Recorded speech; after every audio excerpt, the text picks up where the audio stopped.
तबाही लेकर आता है, जिसके बाद डैमेज कंट्रोल करना बेहद मुश्किल हो जाता है। बहुत शुक्रिया आप दोनों का हमारे साथ जुड़ने के लिए, तमाम जानकारियां साझा करने के लिए। आगे बढ़ेंगे। मुर्शिदाबाद हिंसा का बांग्लादेश कनेक्शन सामने आया है। हिंसा में बांग्लादेशी संगठन का हाथ होने की आशंका है। मुर्शिदाबाद हिंसा में बंगाल पुलिस को मिले अहम इनपुट है। वहीं अभी तक करीब 200 लोगों को पुलिस ने अरेस्ट कर लिया है। बांग्लादेशी संगठन का हाथ होने की आशंका।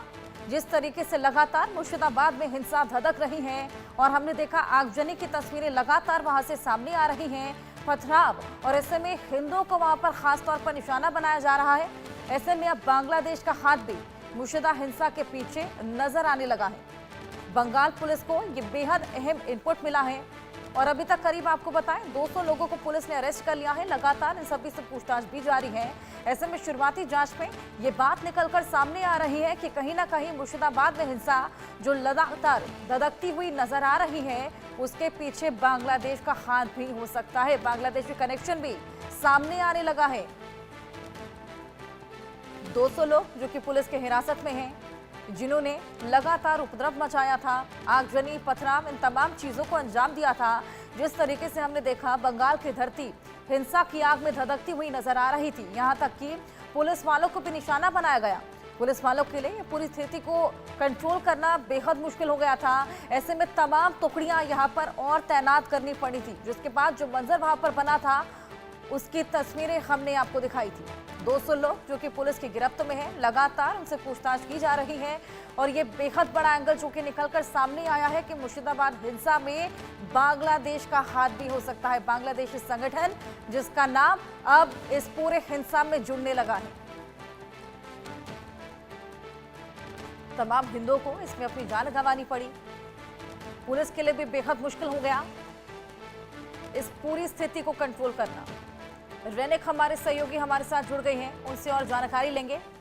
रेनिक, जिस तरह की स्थिति वहां पर बन गई थी उसको कंट्रोल करना बेहद मुश्किल हो गया था, लेकिन 200 लोगों की जो गिरफ्तारी हुई, जिनसे लगातार जब पूछताछ की जा रही है, तो ये एक बेहद बड़ी बात निकलकर सामने आई है कि बांग्लादेश संगठन है जिसका हाथ इस पूरी हिंसा में हो सकता है। मुर्शिदाबाद का ये वायलेंस का घटना में कल वेस्ट बंगाल पुलिस की तरफ से कहा गया है कि करीब 235 के ऊपर लोगों को गिरफ्तार किया गया है और उसके साथ साथ ही बहुत सारे लोगों को आइडेंटिफाई किया गया है। सीसीटीवी फुटेज को देखते हुए ये आइडेंटिफिकेशन किया गया है पुलिस की तरफ से और करीब 1000 के ऊपर जो सोशल मीडिया अकाउंट उनको पुलिस की तरफ से बैन किया गया है। और पुलिस की तरफ से ये भी कहा गया है कि ये 200 लोगों को जो गिरफ्तार किया गया है, इसके अलावा भी बहुत सारे लोगों को सीसीटीवी फुटेज के माध्यम से और उसके साथ साथ ही जो वीडियो फुटेज पुलिस का हाथ लगा है वो देखते हुए आइडेंटिफाई करने का जो काम वो किया जा रहा है। मगर इसी बीच में जो 200 लोगों को गिरफ्तार किया गया है, उनको पूछताछ के दौरान पुलिस के पास दो इंफॉर्मेशन आया है। पहला तो है कि बहुत सारे लोग ऐसा है कि उस जगह से बॉर्डर के माध्यम से बांग्लादेश भागने का कोशिश कर रहा है ये सिचुएशन में। और उसके साथ साथ ही दूसरा जो इंफॉर्मेशन आया है कि उस घटना के दिन बहुत सारे ऐसा लोग थे जो लोग उस एरिया का नहीं है। तो इसी जगह से पुलिस का कहना है कि ये पूरा घटना के साथ बांग्लादेश का जो बैन संगठन है, बैन जो जंगी संगठन है, उनका इन्वॉल्वमेंट हो सकता है और इसी वजह से पुलिस की तरफ से इन लोगों को पूछताछ किया जा रहा है।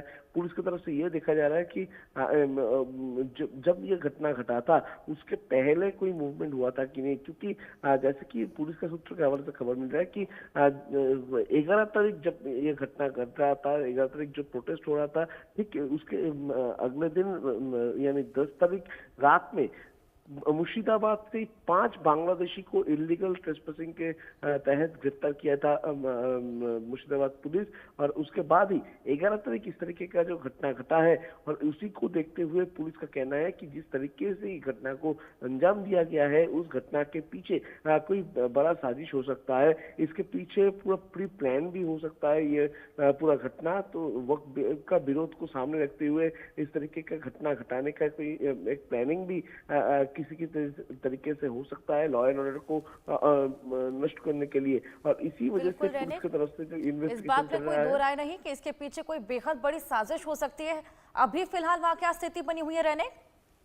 देखिए अभी भी टेंशन का जो माहौल है वो बरकरार है। पुलिस की तरफ से लगातार मोबाइल पेट्रोलिंग किया जा रहा है, पुलिस की तरफ से लगातार रूट मार्च किया जा रहा है, सेंट्रल फोर्सेस को डिप्लॉय किया गया है। सेंट्रल फोर्सेस का करीब 16 के ऊपर कंपनी मुर्शिदाबाद का 3 जगह पर तैनात किया गया है। हर एक गली के मोड़ पर, हर एक विलेज के अंदर पर पुलिस की तरफ से लगातार पेट्रोलिंग किया जा रहा है। सीआईएसएफ और बीएसएफ का जो कंपनी है उनको भी डिप्लॉय करके रखा गया है। मगर जो माहौल है वो माहौल अभी भी नाजुक है और पुलिस की तरफ से लगातार माइकिंग भी किया जा रहा है। आज शाम तक इंटरनेट परिषेवा को रद्द रखा गया है और उसके बाद फिर से जो एरिया, उस एरिया में इंटरनेट बैन जो है वो एक्सटेंड किया जाएगा कि नहीं, वो डिसीजन पुलिस की तरफ से दिया जाएगा। मगर दूसरी तरफ अगर देखा जाए तो ये सिचुएशन में पुलिस की तरफ से लगातार माइकिंग किया जा रहा है कि किसी भी तरीके से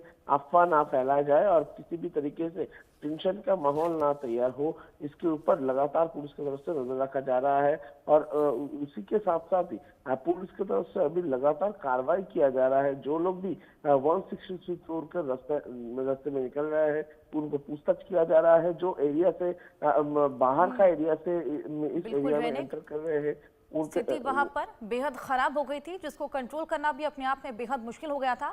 बहुत शुक्रिया आपका तमाम जानकारियां साझा करने के लिए। आप एक रिपोर्ट हम दर्शकों को दिखाते हैं। पश्चिम बंगाल के मुर्शिदाबाद में हुई हिंसा के बाद कैसे हालात हैं, हमारे सहयोगी रैनिक की आपको रिपोर्ट दिखाते हैं। मैं इस वक्त मौजूद हूँ मुर्शिदाबाद का